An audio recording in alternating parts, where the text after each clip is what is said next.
Hi students, आज हम देखने वाले हैं साइंस एंड टेक्नोलॉजी पार्ट 1। इसका प्रैक्टिस पेपर देखने वाले हैं जो बोर्ड के अकॉर्डिंग पूरी तरह से बेस्ड है। इसके हिसाब से आपकी पूरी तरह से प्रैक्टिस हो जाएगी। बोर्ड के पेपर का पैटर्न क्या हो सकता है और हो सकता है कि इसमें के भी कुछ क्वेश्चन बोर्ड के एग्जाम में आ जाए। ये सभी क्वेश्चन इंपॉर्टेंट है, इसलिए मैं ये वीडियो बना रहा हूँ।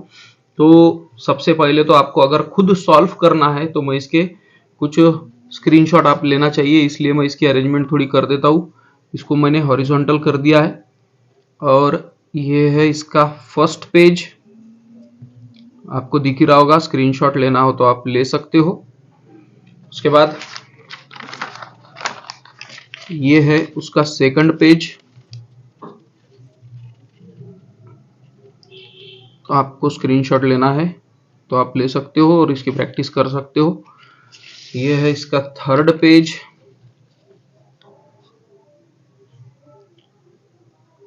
ओके। और ये है इसका लास्ट पेज, फोर्थ पेज। इसके स्क्रीनशॉट लेकर आपको खुद इसकी प्रैक्टिस करनी हो तो कर सकते हो और यहाँ से वीडियो आप स्किप कर सकते हो। मैं अब ये वीडियो में आगे पूरी एक्सप्लेनेशन विथ आंसर्स ये देने वाला हूँ। तो चलिए स्टार्ट करते। स्टूडेंट, इसके हिसाब से मैं आपको रिकमेंड करूंगा कि सबसे पहली स्टेप तो हमारी होनी चाहिए कि पूरी तरह से क्वेश्चन क्या पूछ रहा है, उस क्वेश्चन का क्या बोलना है, ये हमने सबसे पहले क्या करना चाहिए, जज करना चाहिए, पूरी तरह से पढ़ना चाहिए उस क्वेश्चन को। जैसे कि यहाँ पर फर्स्ट क्वेश्चन क्या कहा गया है कि choose the correct alternative and write the alphabet corresponding to correct answer. सिर्फ इस ऑप्शंस का जो नंबर है ABCD वही लिखना है, बाकी उन्होंने कुछ भी नहीं कहा कि फिलअप करो या सेंटेंस कंप्लीट करके लिखो। तो इसलिए इसका आंसर सिर्फ अपन ने लिखे भी तो भी वो एक्सेप्टेबल रहेगा ऑप्शन के साथ। जैसे कि सपोज अब फर्स्ट क्वेश्चन से स्टार्ट करेंगे। क्वेश्चन 1 है तो मैं लिख रहा हूँ क्वेश्चन 1, उसका ऑप्शन यानी ए है। स्टार्ट क्वेश्चन 1A, उसका फर्स्ट क्वेश्चन है तो यहां पर लिखूंगा मैं फर्स्ट और डैश करके। अब उसका आंसर है कि the astronomical object closest to us is blank in our galaxy. हमारे गैलेक्सी में मार्स, वीनस, जुपिटर, मून, इसमें से कौन सा एस्ट्रोनॉमिकल ऑब्जेक्ट जो है जो हमारे सबसे करीब है, सबसे पास है। सो सबसे कम से कम डिस्टेंस पर सबसे पास कौन है? सो ऑप्शन डी मून है। सो इसका ऑप्शन अगर आपने डी भी लिख दिया यहाँ पर तो ये आंसर क्या रहेगा? एक्सेप्टेबल रहेगा। इतने पर ही आंसर सॉल्व हो गया और आपको 1 मार्क मिल जाएगा। फिर भी किसी स्टूडेंट का सेटिस्फिकेशन नहीं होता तो ऑप्शन डी लिखकर आप मून लिख सकते हो, तो ये भी आंसर एक्सेप्टेबल रहेगा। पूरा सेंटेंस, पूरा क्वेश्चन ये लिखने की कोई भी जरूरत नहीं है, ठीक है। तो ये क्वेश्चन के हिसाब से आपने आपका टाइम मैनेजमेंट करना है। नहीं तो कुछ स्टूडेंट सिर्फ क्या करते हैं, क्वेश्चन भी लिख देते हैं और वो सेंटेंस भी लिख देते हैं, ब्लैंक भी फिलअप कर देंगे और उसके बाद लिखेंगे। तो उन्होंने खुद ही कहा है कि write the alphabet corresponding to correct answer. Correct answer का जो करस्पॉन्डिंग ऑप्शन है वो यहां पर लिख दो, आंसर खत्म, ठीक है। तो फर्स्ट है मून, ये अपने गैलेक्सी में हमारे सबसे पास में है। उसके बाद सेकंड क्वेश्चन है according to Kepler's third law. Kepler's third law के हिसाब से T square is directly proportional to R cube है। हमने केपलर का सेकंड लॉ हमको पता होगा ही, और वैसे भी अब इसको मैं अभी एक्सप्लेन नहीं करूंगा क्योंकि आगे ये केपलर्स लॉ पे क्वेश्चन है इसी पेपर में। सो इसका सेकंड क्वेश्चन है, इसका ऑप्शन है बी, ठीक है। उसके बाद है third, alkaline earth metals have valency 2। Alkaline earth metals की वैलेंसी 2 रहती है। This means that their position in the modern periodic table is in. So modern periodic table में वो कौन से पोजीशन पे है? तो जिसकी वैलेंसी रहेगी जो, उसके हिसाब से ग्रुप बनते हैं और शेल के जो नंबर्स है यानी इलेक्ट्रॉनिक कॉन्फ़िगरेशन अगर आप देखें तो शेल के हिसाब से पीरियड रहते हैं, ठीक है। तो यहां पर वैलेंसी 2 है इसलिए ये ग्रुप 2 में ही मिलेंगे। सो इसका ऑप्शन ए है थर्ड क्वेश्चन, इसका आंसर ए है, ठीक है। उसके बाद फोर्थ क्वेश्चन है in chemical equation. Chemical equation के अंदर the blank are written on the left hand side. Chemical equation हमको पता है, जैसे कि example carbon plus oxygen gives carbon dioxide. ये केमिकल के लेफ्ट साइड में हम रिएक्टेंट लिखते हैं और केमिकल इक्वेशन के राइट साइड में हम प्रोडक्ट लिखते हैं, है ना। सो लेफ्ट हैंड साइड पर हम क्या लिख रहे हैं, रिएक्टेंट्स, तो इसका ऑप्शन बी है। सो क्वेश्चन 4 इसका आंसर बी। और लास्ट क्वेश्चन है इस फर्स्ट ए क्वेश्चन में कि inside water and air bubble behaves. Water के अंदर एयर बबल कैसी रहती है, तो वो जो बबल है, एयर बबल, वो कॉन्वेक्स लेंस की तरह रहती है, क्योंकि आजू बाजू सब जगह पर क्या है, पानी, और ये है वाटर बबल। तो ये हो गया कैसे, कॉन्वेक्स शेप। लेकिन हमने रिफ्रैक्शन ऑफ लाइट में देखा हुआ है कि ये है डेंसर मीडियम, ये है रेयरर मीडियम।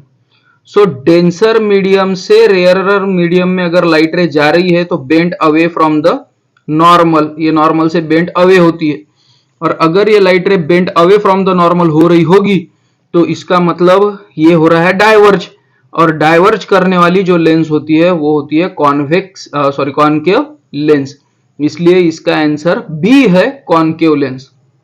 ठीक है, सिर्फ शेप के हिसाब से अगर आप देखो तो वो कॉन्वेक्स लेंस की तरह दिखेगा, लेकिन उसकी प्रॉपर्टी जो है वो कॉनकेव लेंस के जैसी होती है। इसलिए ऑप्शन बी, कॉनकेव लेंस, इसका आंसर है। सो फिफ्थ क्वेश्चन, इसका आंसर ऑप्शन बी। सो इस तरह से हम क्या क्या देखे हैं कि मून फर्स्ट क्वेश्चन का आंसर है, T square is directly proportional to R cube, ये सेकंड का है, ग्रुप 2, और फोर्थ का है रिएक्टेंट्स लेफ्ट हैंड साइड लिख रहे हैं, और वाटर के अंदर एयर बबल लाइक अ कॉनकेव लेंस। सो होप करता हूँ आपको वीडियो में क्लियर दिख भी रहा होगा, मेरी आवाज भी आ रही होगी और मेरा एक्सप्लेनेशन समझ में भी आ रहा होगा। अगर मेरा एक्सप्लेनेशन आपको समझ में आ रहा होगा तो लाइक करें, सब्सक्राइब करें, तो ज़्यादा से ज़्यादा स्टूडेंट्स को इसका बेनिफिट हो जाएगा, और अपने फ्रेंड में भी आप शेयर कर सकते हो। उसके बाद क्वेश्चन फर्स्ट में फिर से 1 मार्क ईच के लिए, ये जो पहला क्वेश्चन था 1 मार्क ईच था, अब ये भी क्वेश्चन है 1 मार्क ईच के लिए ही है। फर्स्ट क्वेश्चन है, ऐसे 5 क्वेश्चन है इसमें। फर्स्ट क्वेश्चन है find the odd one out. Odd one out को सिर्फ फाइंड आउट करना है। मैंने बार बार बोला है आपको कि क्वेश्चन क्या पूछ रहा है वो पढ़ना है पहले। अब क्वेश्चन क्या बोल रहा है, सिर्फ फाइंड ऑड वन आउट, उसका ऑड वन का आंसर लिखना है, लेकिन वो ऑड वन क्यों है वो नहीं पूछा है। नहीं तो कभी कभी पूछते हैं find the odd one out and write the correct statement, तो यहां पर वो क्वेश्चन नहीं पूछा गया है, तो सिर्फ आंसर ही रहेगा यहाँ पे। जैसे कि देकर है टीनिंग, एनोडाइजेशन, एलोइंग और फ्रॉथ फ्लोटेशन। अब ये जो टीनिंग, एनोडाइजेशन और एलोइंग है, ये गैंज पार्टिकल को क्लीन करने के लिए, गैंज पार्टिकल में कॉन्सेंट्रेशन बढ़ाने के लिए मेटल्स के ओर का, ये यूज होता है टीनिंग, एनोडाइजेशन और एलोइंग में। लेकिन फ्रॉथ फ्लोटेशन मेथड, ये जो टीनिंग, एनोडाइजेशन, एलोइंग है, ये मेटल का कोरोजन वगैरह नहीं होना चाहिए, या मेटल, क्लीन मेटल सेपरेट होना चाहिए, इसके लिए था। लेकिन जो फ्रॉथ फ्लोटेशन है ये ओर को क्लीन करने के लिए, मैंने पहले शायद उल्टा बोल दिया होगा। सो फ्रॉथ फ्लोटेशन मेथड ये इसमें से ऑड वन है, ये इसका क्लियर आंसर रहेगा। बाकी के क्या है, ये मेटल को और रिफाइन करने के लिए बोलो, या मेटल को मजबूत करने के लिए, या मेटल को कोरोजन से बचाने के लिए, सीधा सीधा सबसे मेन तो है मेटल को कोरोजन से बचाने के लिए टीनिंग, एनोडाइजेशन और एलोइंग यूज होता है। फ्रॉथ फ्लोटेशन ये तो पहली टेक्निक है कि जब मिट्टी वगैरह साफ करना है तो फ्रॉथ फ्लोटेशन मेथड का यूज होता है, और आगे इसके ऊपर एक डिपेंड और क्वेश्चन है। सो सिर्फ फ्रॉथ फ्लोटेशन लिखना है, 1 मार्क मिल जाएगा। सेकंड क्वेश्चन है इसमें, by observing the correlation in the first pair complete the second pair. Correlation पूछा गया है। अल्कीन, ये है C double bond C, carbon carbon double bond alkene, carbon carbon single bond alkane, और carbon carbon triple bond ये रहता है alkyne. तो ये कार्बन कार्बन क्या है, ट्रिपल बॉन्ड। तो इसका आंसर ये रहेगा कार्बन कार्बन ट्रिपल बॉन्ड। आपको स्पेशली दिखना चाहिए, इसलिए मैं यहां पर इसको रेड पेन से मार्क कर रहा हूं। थर्ड क्वेश्चन है, state whether the following statements are true और फॉल्स। फिर से क्वेश्चन क्या बोल रहा है, सिर्फ कि ट्रू और फॉल्स बताओ। करेक्ट स्टेटमेंट लिखो ऐसे उन्होंने बताया नहीं है, इसलिए ट्रू है या फॉल्स है इतना ही हमको लिखना है। फर्स्ट क्वेश्चन है, यानी एक ही क्वेश्चन है उसके अंदर, a concave lens is converging lens. So जो लेंस कॉन्वर्जिंग होती है वो होती है कॉन्वेक्स लेंस। यहां पर बताया गया कि कॉनकेव लेंस कॉन्वर्जिंग है, ये रॉन्ग है, कॉनकेव लेंस ये डाइवर्जिंग लेंस है। ठीक है, सो ये स्टेटमेंट क्या हुआ, फॉल्स। अगर वो बोलते थे क्या करेक्ट द फॉल्स स्टेटमेंट, अगर फॉल्स स्टेटमेंट होगा तो उसको करेक्ट करो, तो क्या लिख सकते थे आप, अ concave lens is diverging lens लिखते थे, या तो अ convex lens is converging lens, ये दोनों में से कोई भी एक आंसर आप लिख सकते थे। उसके बाद सेकंड पेज स्टार्ट होता है हमारा। सेकंड पेज पर ही ये क्वेश्चन 1B फिर से कंटिन्यू होता है। उसमें फोर्थ क्वेश्चन है match the following. Match the following में देकर है गोल्ड, और A option, B option, C option देकर है combustible, soluble in water and high ductility. अब गोल्ड तो कंबस्टिबल नहीं है, वो जलता थोड़ी है। गोल्ड वाटर में सोल्यूबल भी नहीं होता है, नहीं तो लोग ऑर्नामेंट्स क्यों पहनते थे, जो गोल्ड की चेन है, गोल्ड की रिंग है, वो थोड़ी पहनते थे लोग, तो सोल्यूबल भी नहीं है गोल्ड। लेकिन गोल्ड के अंदर क्या है, high ductility. High ductility means उसके आप तार निकाल सकते हो, उसका वायर बारीक से बारीक छोटे से छोटा वायर बना सकते हो। मैलिएबिलिटी, आप उसको हैमर करके उसके प्लेट्स भी बना सकते हो। सो गोल्ड क्या है, हाई डक्टिलिटी, तो इसका ऑप्शन सी रहेगा, हाई डक्टिलिटी। उसके बाद फिफ्थ और लास्ट क्वेश्चन है क्वेश्चन 1 का, name any one domestic appliance whose working is based on the heating effect of electric current. Electric current में जो हीटिंग इफेक्ट होता है उसके एप्लीकेशन के बेस्ड पे हमारे डोमेस्टिक अप्लायंसेस का एक नाम बताओ बोलते हैं। अब एक नाम नहीं, हम तो 6-7 नाम भी दे सकते हैं, ऐसा कोई प्रॉब्लम नहीं है। जैसे कि बल्ब है, ये भी हीटिंग इफेक्ट पर डिपेंड है। उसके बाद हीटर है, उसके बाद गीजर है, उसके बाद फ्यूज है, इलेक्ट्रिक आयरन है, और इलेक्ट्रिक आयरन मतलब इलेक्ट्रिक प्रेस, और इलेक्ट्रिक ओवन भी इस पर ही वर्क करता है। बहुत सारे जो इक्विपमेंट्स है हमारे वो हीटिंग इफेक्ट पर ही यूज होते हैं। अब एक हिसाब से अगर देखा जाए तो फैन भी हीटिंग इफेक्ट पर वर्क करता है। अगर फैन ज्यादा देर तक चालू रहा, चलते रहा, तो वो फैन गर्म आ जाता है, क्योंकि उसमें भी हीटिंग इफेक्ट है, उसमें भी कॉइल्स यूज होते हैं, और जहां पर भी कॉइल्स यूज होंगे वहां पर क्या होता है, हीट प्रोड्यूस हो जाती है। तो इसमें से कोई भी एक नाम इसमें एक्सेप्टेबल है, bulb, heater, geyser, fuse, electric iron और इलेक्ट्रिक ओवन, इसमें से कोई भी एक नाम आप लिख दोगे तो 1 मार्क आपको मिल जाएगा। उसके बाद चलते हैं क्वेश्चन सेकंड ए से, गिव साइंटिफिक रीजन। यहाँ से बड़े बड़े क्वेश्चन स्टार्ट होते हैं, और ये 3 क्वेश्चन पूछे गए हैं, और 3 में से कोई भी, अब यहाँ से ऑप्शनल क्वेश्चन भी चालू हो गए, वो जो थे वो पूरे के पूरे कंपलसरी क्वेश्चन थे। यहाँ पर आपको 3 क्वेश्चन है, 3 में से कोई भी 2 सॉल्व करो, और 2 + 2 4 मार्क्स, 2 मार्क्स ईच है। जैसे कि फर्स्ट क्वेश्चन से स्टार्ट करेंगे हम, the third period contains only 8 elements even though the electron capacity of the third shell is 18। Electron capacity जो थर्ड शेल की है वो 18 है, फिर भी उसमें 8 ही एलिमेंट्स ये फिलअप है, ऐसा वो क्वेश्चन है। तो उसका आंसर मैं डायरेक्टली आपको अब राइट डाउन करके टाइम पास तो नहीं कर सकता मैं, लेकिन डाइजेस्ट है मेरे पास, वो डाइजेस्ट के हिसाब से हम क्वेश्चन के आंसर फाइंड आउट करेंगे। और आपको स्क्रीनशॉट लेना है तो आपको इजीली स्क्रीनशॉट भी इसकी आप ले सकते हो। जैसे कि उसका आंसर है, in the modern periodic table there are 7 horizontal rows called as periods. जो मॉडर्न पीरियोडिक टेबल है उसके अंदर क्या है, 7 हॉरिजॉन्टल रोज है, जिसको पीरियड्स कहते हैं। In a period elements are arrange in an increasing order of their atomic numbers. ये पीरियड के अंदर जो एलिमेंट्स फिलअप है वो इंक्रीजिंग एटॉमिक नंबर्स के हिसाब से, जैसे कि यहाँ पर एग्जांपल ऑलरेडी दिया गया है, sodium, magnesium, aluminium, silicon, phosphorus, sulphur, chlorine, argon. तो ये 11, 12, 13 ये इनका एटॉमिक नंबर है, इसके हिसाब से इंक्रीजिंग ऑर्डर में ये फिलअप किए गए हैं। The third row contains 8 elements and the electron capacity of the third shell is 18। अब इसके अंदर जो थर्ड रो है यानी कि ये ही थर्ड रो दिखाकर यहां पर इनके अंदर क्या है, 8 एलिमेंट्स ही है और इनकी जो इलेक्ट्रॉन कैपेसिटी है इनकी थर्ड शेल की वो 18 है। ठीक है, यहां तक क्लियर है। अब सेकंड ऑप्शन क्या बोलता है, उसका second point, in the third period while moving from left to right atomic number increases. Third period में जैसे हम लेफ्ट से राइट जाते हैं एटॉमिक नंबर ये देखो बढ़ते जा रहा है। Hence the number of electrons in the shell increases, इसलिए इसके अंदर जो शेल के अंदर के इलेक्ट्रॉन्स है वो भी बढ़ते जाएंगे। इसके लास्ट शेल में 1, इसके 2, 3, 4, 5, 6, 7, 8 electrons. The number of elements present in the third period is decided on the basis of electronic configuration or octet rule। अब ये जो एलिमेंट्स है थर्ड पीरियड के अंदर ये ऑक्टेट रूल के हिसाब से क्या किए गए हैं, फिलअप किए गए हैं, वहां पर उनकी प्लेस लगाई गई है जैसे कि यहां पर दिखा गया है।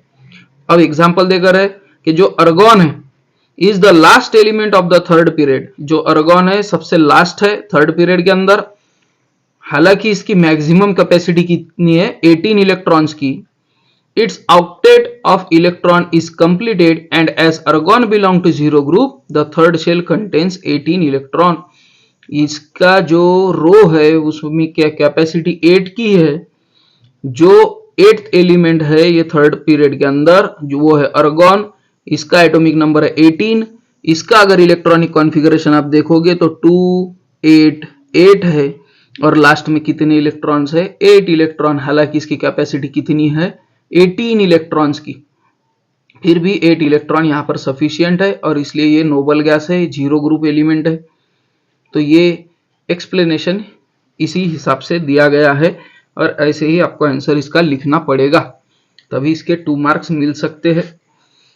उसके बाद इसमें सेकंड क्वेश्चन है, tungsten is used to make solenoid type of coil in an electric bulb.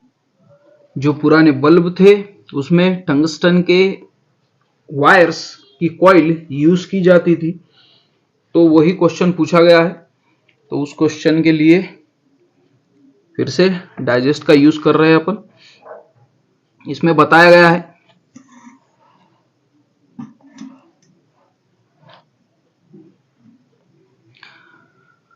The intensity of light emitted by a filament of bulb depends on the temperature of the filament. जो light की intensity होती है वो अगर जितनी light emit करेगा, कितनी light emit करेगा, जितना उसमें से टेम्परेचर क्या होगा, रन होगा उस फिलामेंट में, जितना टेम्परेचर चलेगा।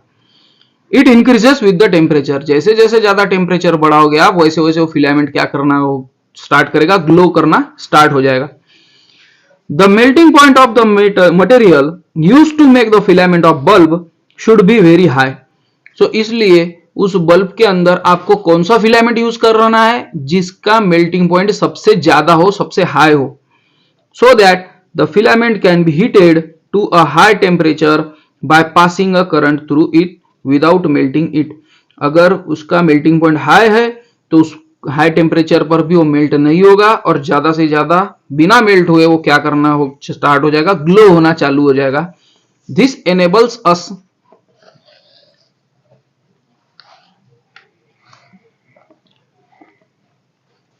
To obtain more light. इसके वजह से ज्यादा लाइट हमको क्या मिलेगी, उस बल्ब से मिलेगी। The melting point of tungsten is very high. So इसलिए मेल्टिंग पॉइंट जो टंगस्टन का है वो बहुत हाई है, यानी कि हमने जो रूल बताया अभी पहले पॉइंट में वो रूल को ये क्या करता है, फॉलो करता है, उसमें परफेक्टली बैठता है टंगस्टन, क्योंकि टंगस्टन का मेल्टिंग पॉइंट बहुत हाई है। Hence tungsten is used to make a solenoid type of coil in an electric bulb. इसलिए इलेक्ट्रिक बल्ब में टंगस्टन ये मेटल का वायर हम यूज करते हैं। उसके बाद while preparing dilute sulfuric acid from concentrated sulfuric acid, the concentrated sulfuric acid is slowly added with constant stirring। अगर आपको डाइल्यूट सल्फ्यूरिक एसिड बनाना है, कहां से, कॉन्सेंट्रेटेड सल्फ्यूरिक एसिड से, तो आपको वाटर उसमें धीरे धीरे ऐड करना है। तो वो ऐड क्यों करना है, तो उसका आंसर है the preparation of dilute sulphuric acid falls in the category of extreme exothermic process. अगर आपको कॉन्सेंट्रेटेड सल्फ्यूरिक एसिड को डाइल्यूट सल्फ्यूरिक एसिड बनाना है तो ये बहुत ही ज्यादा एक्सोथर्मिक प्रोसेस है। एक्सोथर्मिक प्रोसेस मींस जो प्रोसेस में ज्यादा से ज्यादा हीट इवेपोरेट होती है, बाहर निकलती है। During the preparation of dilute sulphuric acid large amount of water is taken in a glass container which is surrounded by ice. अब अगर डाइल्यूट सल्फ्यूरिक एसिड आपको बनाना है तो आपको क्या करना है, बहुत ही ज्यादा अमाउंट में वाटर लेना है और उसके आसपास आइस भी होना चाहिए। देखो कितनी खतरनाक रिएक्शन होगी, सोच सकते हो आप कि आइस तक का यूज कर ले रहे। कूल इट फॉर 20 मिनट्स, उसको 20 मिनट्स के लिए कूल रखते हैं। Now small quantity of concentrated H2SO4 is added slowly with stirring. धीरे धीरे सल्फ्यूरिक एसिड यानी H2SO4 उसमें ऐड किया जाता है और इधर स्टीयर करना स्टार्ट रहता है, उसको मिक्स करना स्टार्ट रहता है। Therefore, only a small amount of heat is liberated at the time। इसलिए फिर उस टाइम पर क्या होता है, बहुत ही कम अमाउंट में हीट रिलीज होती है क्योंकि आइस वगैरह है, ठंडा पानी वहां पर यूज कर रहे हो। In this way dilute sulphuric acid is prepared. इसी तरह से डाइल्यूट सल्फ्यूरिक एसिड स्टार्ट करते हैं। और अगर आपने डायरेक्टली वाटर यूज किया तो very large amount of heat is liberated. As a result water gets evaporated instantaneously. तो बहुत ही अचानक वाटर क्या करना स्टार्ट हो जाएगा, बॉइल होना स्टार्ट हो जाएगा, इवेपोरेट होना स्टार्ट हो जाएगा। इसलिए इफ इट इज, अगर वैसा अगर किया आपने तो उनका बोलना है कि एक्सीडेंट हो सकता है वहां पर, यानी आग वगैरह भी लग सकती है अभी जब इतनी हीट जब निकल रही है तो। या तो फिर वो जो बीकर वगैरह जो यूज कर रहे हैं वो बीकर पिघलना, मेल्ट होना चालू हो जाएगा। इसलिए हम धीरे धीरे वाटर क्या करते हैं, उसमें स्लोली स्लोली वाटर को ऐड करते हैं। तो ये इसका आंसर था। उसके बाद क्वेश्चन 2B है, ये भी 6 मार्क के लिए है। कौन से भी 3 सॉल्व करना है और 5 क्वेश्चन का हमारे पास ऑप्शन है। सो इसका फर्स्ट क्वेश्चन है, the refractive index of water is 4/3 and the speed of light in air is 3 into 10 raised to the power 8 meter per second. Find the speed of light in water. So आपको पता ही होगा। So refractive index का formula है, refractive index of water with respect to air is equals to speed of light in air divided by speed of light in water. जिसका refractive index पूछा हुआ है उसके अंदर लाइट की स्पीड को डिनोमिनेटर में लेना, ऊपर विथ रिस्पेक्ट टू जो है उसमें स्पीड ऑफ लाइट लेना। रिफ्रैक्टिव इंडेक्स ऑफ वाटर देकर है 4/3 is equals to speed of light in air देकर है 3 into 10 to the power 8 metre पर सेकंड,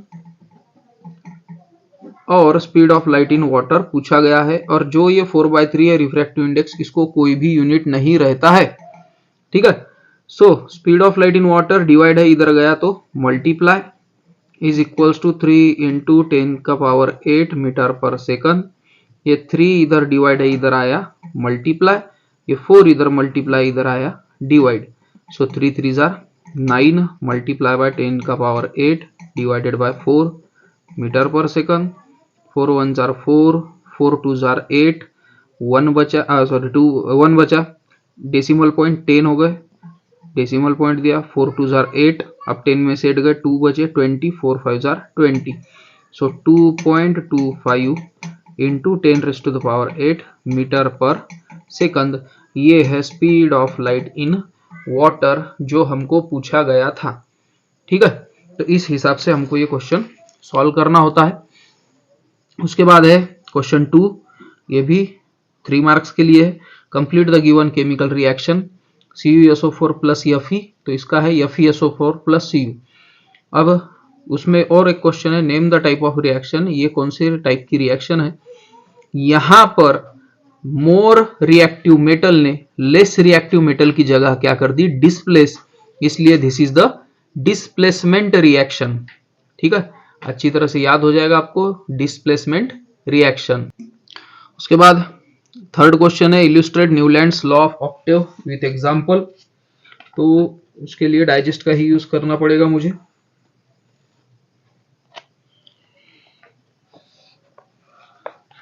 ये है क्वेश्चन, इसका इल्यूस्ट्रेशन देखेंगे आप।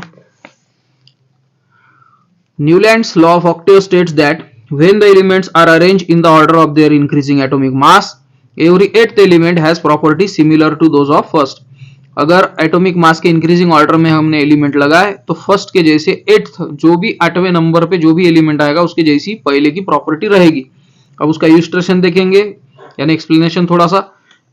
इफ द 21 एलिमेंट, अगर पहले first 21 elements except inert gases को छोड़कर are arrange in the order of their increasing atomic masses, we have octaves as given here after. तो अगर उनको इंक्रीजिंग एटॉमिक मासेस में 21 एलिमेंट लगाए तो उसमें से इनर्ट गैसेस को छोड़ दिए तो वो टेबल कुछ इस तरह से बनेगा। ठीक है, अब इस तरह से बन गया वो। तो it is found that sodium is the 8th element from lithium, lithium के बाद 8वें नंबर पर सोडियम है। And both of them have similar properties, दोनों के भी सिमिलर प्रॉपर्टीज देखने को मिले न्यूलैंड्स को। Similarly the elements in the following pair show similar properties, carbon और silicon, sodium and potassium, magnesium and calcium, fluorine and chlorine. तो ये फ्लोरीन एंड क्लोरीन, इनके प्रॉपर्टीज सेम देखने के लिए मिले। तो ये था न्यूलैंड्स लॉ ऑफ ऑक्टेव का थोड़ा सा इल्यूस्ट्रेशन।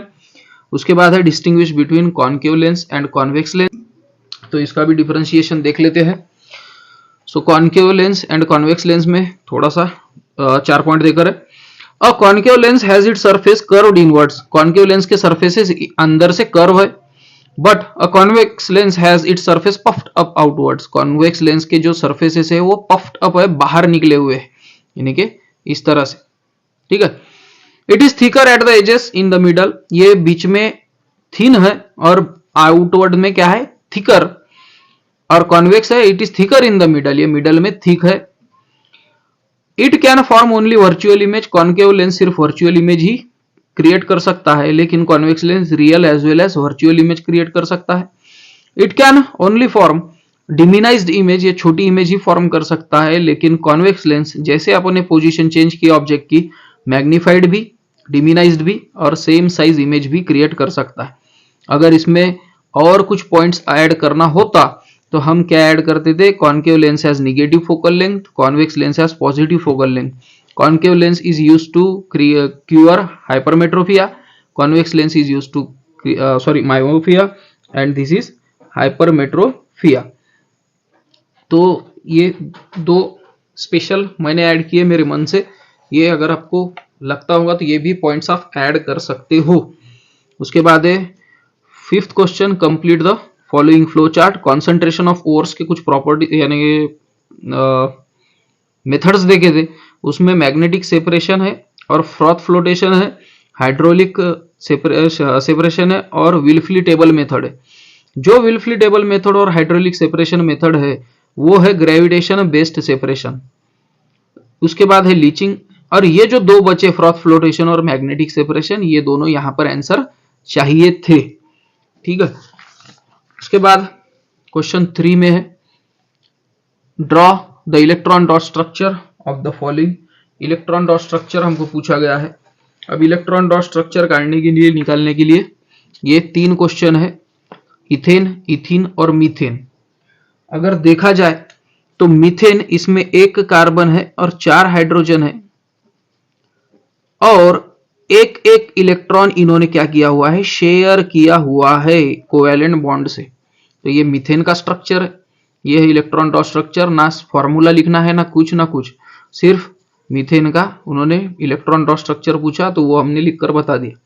उसके दूसरे नंबर पे सपोज इथेन अगर आया तो इथेन में 2 कार्बन है जो सिंगल बॉन्ड से है, ये एक कार्बन, ये वाले कार्बन का इलेक्ट्रॉन और ये इस वाले कार्बन का इलेक्ट्रॉन, इसलिए एक इलेक्ट्रॉन का 1 शेयर है, ये 1 बॉन्ड हुआ।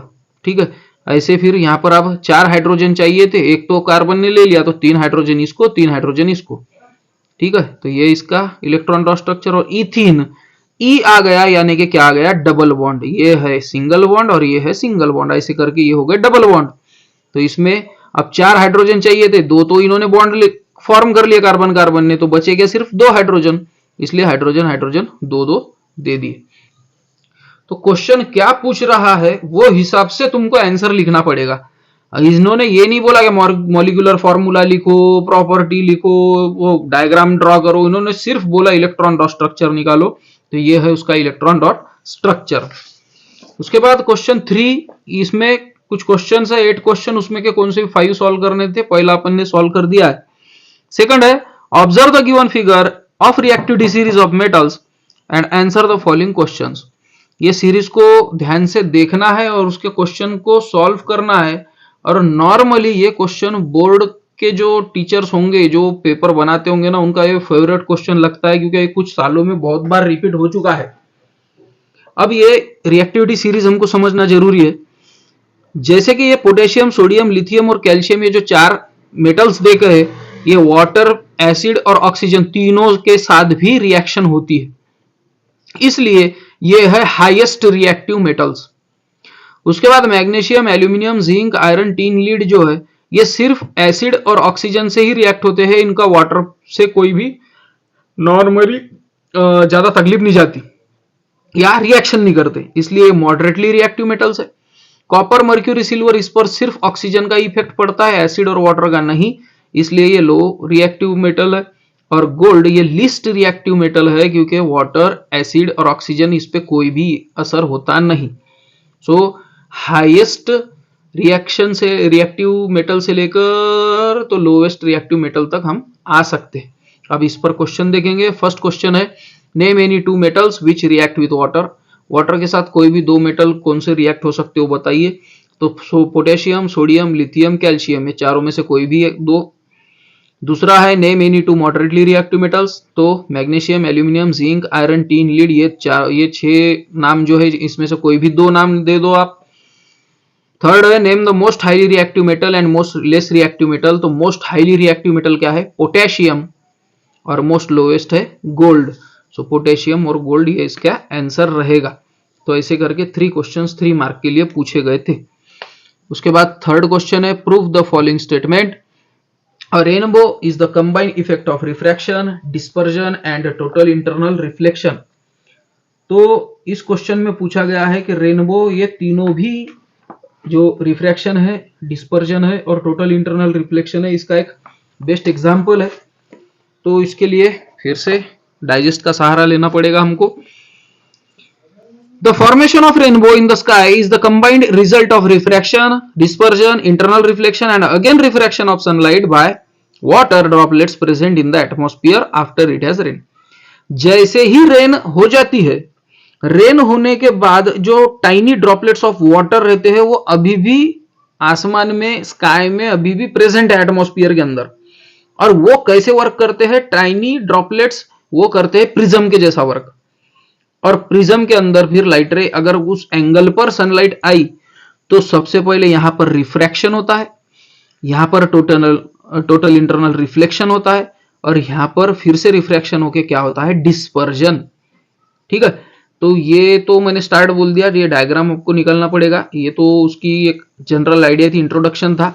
ओरिजिनल आंसर नीचे है कि the sunlight is the mixture of 7 colours violet, indigo, blue, green, yellow, orange and red. After it has stopped raining, the atmosphere contains a large number of water droplets। जैसे ही बारिश हो गई तो बहुत droplets वहां पर प्रेजेंट रहते हैं एटमॉस्फेयर में। When sunlight is incident on a water droplet, there is, जब सनलाइट उस पर इंसिडेंट हुई, refraction and dispersion of light as it passes air to water। Air से वाटर में आए तो यहाँ पर रिफ्रैक्शन भी हुआ क्योंकि लाइट रे बेंड हो गई, और डिस्पर्जन भी हुआ, रेड और वायलेट कलर और उसके बीच में के जो 5 कलर्स बचे हुए हैं वो सब क्या हो गए? डिस्पर्स हो गए, यानी रेनबो फॉर्म होना हल्के से यहाँ पे स्टार्ट हो चुका है। Internal reflection of light inside the droplet, यहाँ पर जो एंड पे है यहाँ पर टोटल इंटरनल रिफ्लेक्शन या इंटरनल रिफ्लेक्शन बोलो, ये स्टार्ट हो गया। और third refraction of light as is passes from water to air, और वाटर से एयर में जब लाइट रह जा रही है तो रिफ्रैक्शन भी वहां पर होना स्टार्ट हो चुका है। The refractive index of water is different for different colours, being maximum for violet and minimum for red. जो रिफ्रैक्टिव इंडेक्स है वाटर का वो अलग अलग कलर के लिए अलग अलग है, वायलेट के लिए सबसे ज्यादा और रेड के लिए सबसे कम। Hence dispersion of light as it passes from air to water, इसलिए वहां पर क्या होता है, डिस्पर्जन होता है और 7 कलर्स का एक स्पेक्ट्रम हमको देखने के लिए मिलता है जिसको हम रेनबो कहते हैं। The combined action of different water droplets acting like tiny prism is to produce a rainbow with a red color at the outer side and violet color at the inner side। तो ये जो तीनों भी action combine हो रहे हैं, इसमें red colour सबसे आउटर साइड में दिखेगा, सबसे कम डेविएट होगा वो, और वायलेट कलर ये सबसे अंदर के साइड में दिखेगा क्योंकि सबसे ज्यादा बेंड वही हुआ, और इसलिए हमको क्या देखने के लिए मिलता है, एक ब्यूटीफुल रेनबो हमको देखने के लिए मिलता है। उसके बाद है write the 3 laws given by Kepler and how did they help Newton to arrive. अब इसमें हमको केपलर्स का जो लॉ है वो भी पूछा गया है और न्यूटन को उस केपलर के लॉ की हेल्प कैसे हुई वो भी हमको पूछा गया है। तो फिर से डाइजेस्ट के केपलर के तीनों लॉ पहले हमको लिखना पड़ेगा। पहला लॉ है Kepler's first law, the orbit of the planet is an ellipse with the sun at one of its foci. So जो प्लैनेट की ऑर्बिट है वो एलिप्टिकल रहती है और सन दोनों में से एक फोकस पर रहेगा। दूसरा है the line joining the planet and the sun sweeps equal areas in equal interval of time. So जो लाइन ज्वाइन कर रहे हैं हम, ये जो 3 सेक्शन बता रहे हैं, इक्वल इंटरवल ऑफ टाइम में ये इतना डिस्टेंस कवर करेंगे, यानी यहां पर ज्यादा से ज्यादा स्पीड रहेगी, यहाँ थोड़ी मीडियम, यहाँ सबसे कम। तो ये नीचे की ये इतना तो लिखने की जरूरत नहीं है, इतने 4 लाइंस भी लिखे तो सफिशियंट है सेकंड लॉ के लिए। और उसके बाद थर्ड लॉ है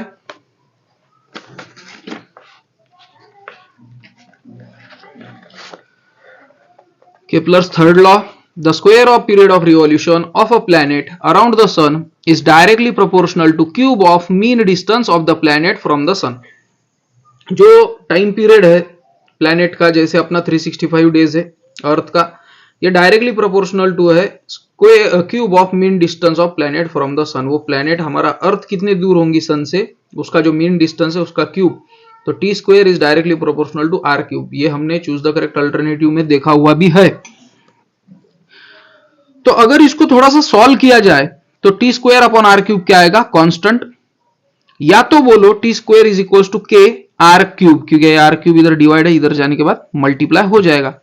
यही थर्ड लॉ का यूज, केपलर का जो थर्ड लॉ है इसका यूज न्यूटन को हुआ। जैसे कि हमको पता है कि speed is equal to distance upon time, फिर डिस्टेंस मतलब सरकमफरेंस अपॉन टाइम। सरकमफरेंस क्यों, क्योंकि सर्कुलर फिर रहा है प्लैनेट। उसके बाद अगर कोई चीज ग्रेविटेशनल के अकॉर्डिंग, ग्रेविटेशनल के फील्ड में आती है तो force is equal to M V square upon R. ठीक है, वहां पर अगर हमने फॉर्मूले के अंदर v की वैल्यू अगर 2 पाई आर अपॉन टी रखे तो v स्क्वायर मतलब 2 पाई आर अपॉन टी का स्क्वायर, ये टी स्क्वायर इधर आए डिवाइड में, तो 4 pi square M R square divided by T square R. उसमें r कैंसिल हो चुका है एक, तो 4 pi square M R upon T square. अब केपलर के थर्ड लॉ का यूज न्यूटन को हुआ कि T square is equal to K R cube. वहां पर जो टी स्क्वायर है उसके जगह के आर क्यूब लिखा। ठीक है, और फिर इस पर से न्यूटन को force is inversely proportional to radius मतलब डिस्टेंस का स्क्वायर, ये लॉ मिला। ठीक है, तब जाके उन्होंने बोला क्या, 2 ऑब्जेक्ट्स अगर रहते हैं, the force exerted by 2 body is directly proportional to product of their masses and inversely proportional to square of distance between them। तो ये है square of distance between them, inversely proportional। तो ये हमको बताना पड़ेगा 1 मार्क के लिए, और जो 3 लॉ है वो है 2 मार्क्स के लिए। ऐसे करके 3 मार्क्स थे। उसके बाद है what are the objectives of space mission.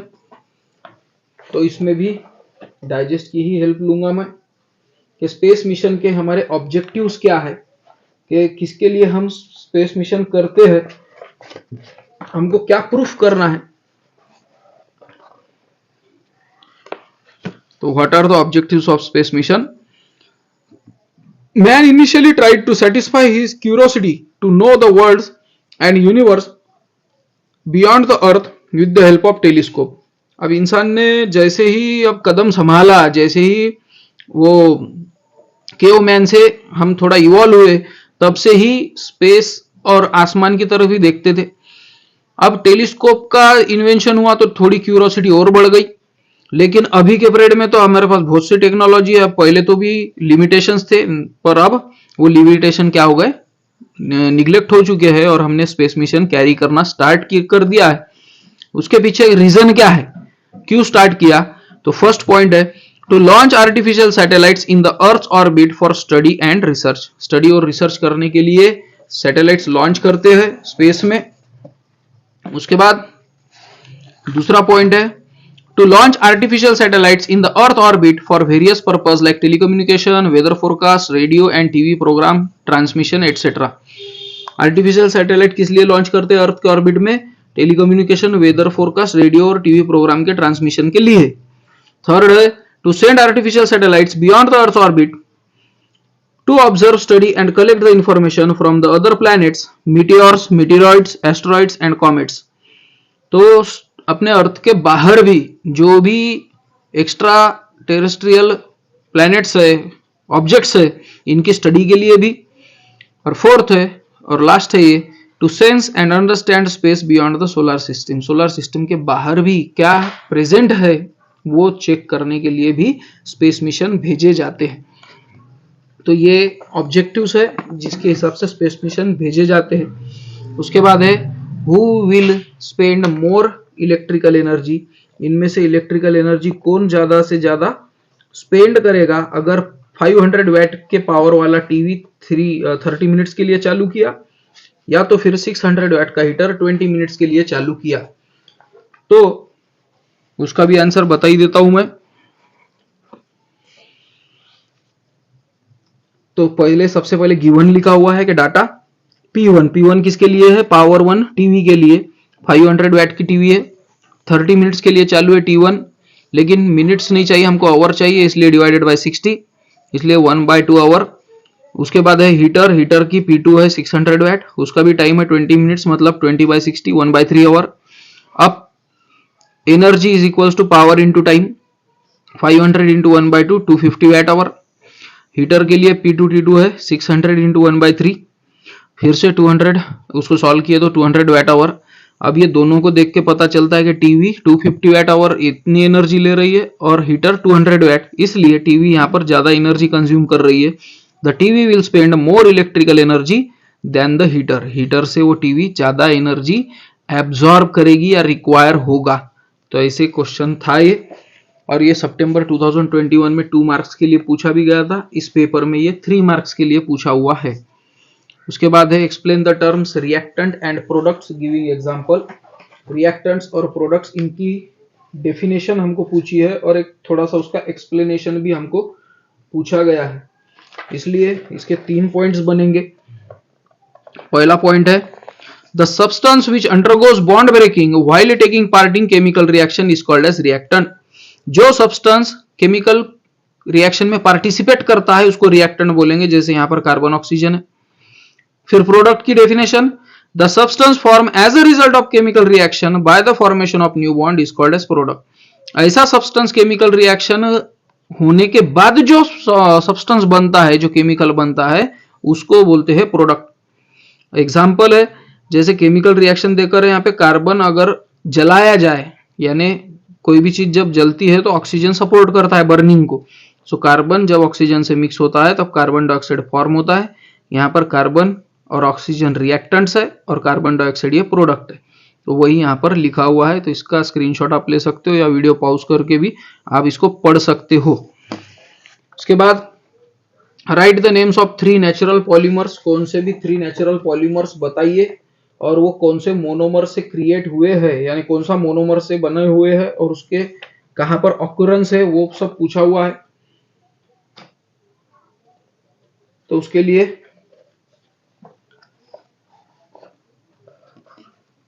ये है उसका आंसर कि polysaccharide is a natural polymer, it occurs in starch और carbohydrate, it is form in monomer glucose. Glucose से स्टार्च और कार्बोहाइड्रेट के पॉलीमर बनते हैं जिसको पॉलीसैकेराइड बोलते हैं। Protein is a natural polymer, it occurs in muscles, hairs, enzyme, skin, egg and it is form alpha amino acid. Alpha amino acid रहते हैं, उसके धागे बन बन के जो हमारे muscles, hairs, enzyme, skin, egg में रहते हैं उसको कहते हैं प्रोटीन। उसके बाद रबर, रबर ये आइसोप्रीन नाम के मोनोमर से बनता है और ये लैटेक्स ऑफ रबर ट्री में से जो गम निकलता है, ग्लू निकलता है, उसको हम रबर कहते हैं। तो ऐसे ये क्वेश्चंस थे 3 मार्क्स ईच के लिए। इसमें भी 8 क्वेश्चन पूछेंगे और 8 में से हमको 5 क्वेश्चन ही लिखने पड़ेंगे। जो क्वेश्चन पे आपको भरोसा है वही क्वेश्चन से आपने स्टार्ट करना चाहिए कि जिसके आंसर आप दे सकते हो वैसे। उसके बाद आते हैं लास्ट क्वेश्चन पर, क्वेश्चन 4। इसमें 2 क्वेश्चन पूछेंगे, कोई भी एक क्वेश्चन आपको सॉल्व करना है और ये सबसे ज्यादा वेटेज वाला क्वेश्चन है। 5 मार्क्स का ये क्वेश्चन है, लेकिन अच्छी बात यह है कि छोटे छोटे क्वेश्चन से ये क्वेश्चन बनते हैं। जैसे कि पहला क्वेश्चन है कि draw scientifically correct and label diagram of human आई। ये 2 मार्क्स का क्वेश्चन है। ये है साइंटिफिकली करेक्ट और लेबल्ड डायग्राम। सबसे बाहर हमको कॉर्निया देखने मिलेगा, उसके अंदर प्यूपिल, प्यूपिल के अंदर आइरिस, उसके अंदर सिलियरी मसल से कनेक्टेड है क्रिस्टलाइन लेंस। उसके बाद आगे अगर गए हम तो रेटिना है, यहाँ पे जो पर्दा है वो रेटिना कहलाया जाता है और उसके अंदर रहते हैं ऑप्टिक नर्व्स और ये ऑप्टिक नर्व्स हमारे ब्रेन तक जाएंगे और ये मसल से हमारी आइज क्या है कनेक्टेड है। तो इसका स्क्रीनशॉट लेना हो तो ले सकते हैं। ये 2 मार्क्स के लिए आपको मेन इसमें फोकस है लेबलिंग का, डायग्राम मेन नहीं है। नहीं तो ज्यादातर स्टूडेंट डायग्राम बहुत अच्छी से ड्रॉ करते हैं और लेबल 1 या 2 ही दे देते। तो कॉर्निया, प्यूपिल, आइरिस, सिलियरी मसल्स, उसके बाद crystalline lens, retina, optic nerves और मसल्स आप बता सकते हो। तो इतने आपको मिनिमम बताना ही होगा। उसके बाद हम इसके सेकंड क्वेश्चन पे जाते हैं कि अब ये तो 2 मार्क्स का क्वेश्चन हो गया, ह्यूमन आई का डायग्राम निकालो, ये है 2 मार्क्स के लिए। अब 1 मार्क के लिए 3 क्वेश्चन है। पहला है name the type of lens in human I. Human आई में कौन सी लेंस होती है? तो ये transparent crystalline double convex lens. हमारे आईज में जो लेंस होती है वो ट्रांसपेरेंट होती है, क्रिस्टलाइन होती है और डबल कॉन्वेक्स लेंस होती है। तो ये पूरा लिखना पड़ेगा तभी 1 मार्क मिलेगा। बी है name the screen eight which the maximum amount of incident light is refracted. कहां पर ज्यादा से ज्यादा रिफ्लेक्शन होता है? तो आउटर सरफेस ऑफ कॉर्निया पर होता है। बहुत से स्टूडेंट कंफ्यूज होते हैं, रेटिना लिखते हैं, रेटिना पर नहीं, रेटिना पर तो इमेज फॉर्म हो रही है। कॉर्निया जो सबसे आउटर मोस्ट पार्ट है हमारे आईज का, तो वो है कॉर्निया और यहां पर ज्यादा से ज्यादा लाइट रे जब आती है तो वो लाइट रे फिर जाती है आइरिस तक। तो ये ज्यादा से ज्यादा इंसिडेंट कहां हो रहा है? कॉर्निया। ठीक है, तो cornea, outer surface of cornea ध्यान में रखना। सी है state the nature of image form from of the object on the screen inside the eye. अपने आईज के अंदर जो इमेज तैयार हो रही है उसका नेचर कैसा है? तो रियल एंड इन्वर्टेड। तो रियल और इन्वर्टेड इमेज तैयार होती है, असली इमेज तैयार होती है रियल इमेज। उसके बाद इसमें क्वेश्चन 2 है। अगर 1 आपको कंफ्यूज होता है, नहीं आता है पूरी तरह से, तो आप सेकंड क्वेश्चन ट्राई कर सकते हो कि observe the following diagram and answer the question. अब ये डायग्राम समझने का एक इजी मेथड है। अगर ये स्प्लिट रिंग सिंगल दिखी और यहाँ पर कोई भी मशीन नहीं लगी तो ये इलेक्ट्रिक मोटर होती है, और अगर यहाँ पर स्प्लिट रिंग अलग अलग दिखी और यहाँ पर गैल्वेनोमीटर वगैरह लगा हुआ है तो वो इलेक्ट्रिक जनरेटर होती है। ठीक है, तो ये थोड़ी सी एक उसकी टेक्निक है समझने के लिए। उसके कुछ क्वेश्चन है और उसके आंसर मैंने वहीं पर लिखे हुए हैं, इसलिए उसको ज्यादा एक्सप्लेन नहीं करूंगा, मैं यहाँ के यहाँ ही एक्सप्लेन उसको कर दूंगा। 5 क्वेश्चन है, 1 मार्क्स ईच है। पहला है construction of which equipment does the diagram shows. तो इलेक्ट्रिक मोटर है इसका आंसर। सेकंड है on which principle does the equipment work. So ये कौन से प्रिंसिपल पर वर्क करता है? Magnetic effect of electric current. This equipment works on, या तो लिख सकते हो electric motor works on magnetic effect of electric current. Third है according to which law does coil ABCD rotate. तो according to Fleming's left hand rule the coil ABCD rotates. ये coil ABCD left hand rule के हिसाब से move होती है, rotate होती है। उसके बाद फोर्थ है write the law in your own words. खुद के लैंग्वेज में इसको वर्ड ये लॉ को लिखो। तो फ्लेमिंग्स लेफ्ट हैंड रूल क्या कहता है? मिडल फिंगर, इंडेक्स फिंगर और थंब, इनको क्या करो, ऐसे स्ट्रेच करो कि ये क्या हो जाए, एक में को पूरी तरह से परपेंडिकुलर हो जाए। ये भी 90 डिग्री, ये भी 90 डिग्री और ये भी 90 डिग्री। ठीक है। So then if middle finger shows the direction of current and index finger shows the direction of magnetic field, then the thumb shows the force on conductor। ये अगर पॉजिटिव टर्मिनल है wire का, ये negative terminal है, इधर से इधर क्या होगा, करंट फ्लो होगा। ये अगर नॉर्थ पोल है, ये अगर साउथ पोल है, तो ये मैग्नेटिक लाइंस ऐसे ऐसे तैयार हो जाएगी। तो कंडक्टर ऊपर की साइड में, कंडक्टर ये ऊपर की साइड में क्या होगा, मूव होगा। तो ये है फ्लेमिंग्स का लेफ्ट हैंड रूल। तो ये थोड़ा सा मैंने यहाँ पर लिखा हुआ है, या तो फिर आपके पास तो होगा ही नोट्स में, डाइजेस्ट में या टेक्स्ट बुक में, उसमें से पढ़ लेना। और लास्ट क्वेश्चन है where is this equipment use. तो ये कहाँ यूज नहीं होता वो पूछना चाहिए था, क्योंकि लगभग सभी इक्विपमेंट्स में नॉर्मली ये यूज होता है, जैसे कि fans, mixer, refrigerator, washing machine, computers, pump, जो वाटर पंप रहता है वो, उसमें ये मोटर क्या होती है, यूज होती है। तो ऐसा ये पेपर था। होप करता हूँ आपको मेरा एक्सप्लेनेशन समझ में आया होगा। और अगर अभी तक आप वीडियो देख रहे हो तो इसका मतलब आपकी स्टडी अच्छी चल रही है और आप इंटरेस्टेड हो, तो उसके लिए एडवांस में आपको कॉन्ग्रेचुलेशंस और बेस्ट ऑफ लक भी आगे आने वाली एग्जाम के लिए। हम मिलते रहेंगे नेक्स्ट वीडियो में। Till then bye.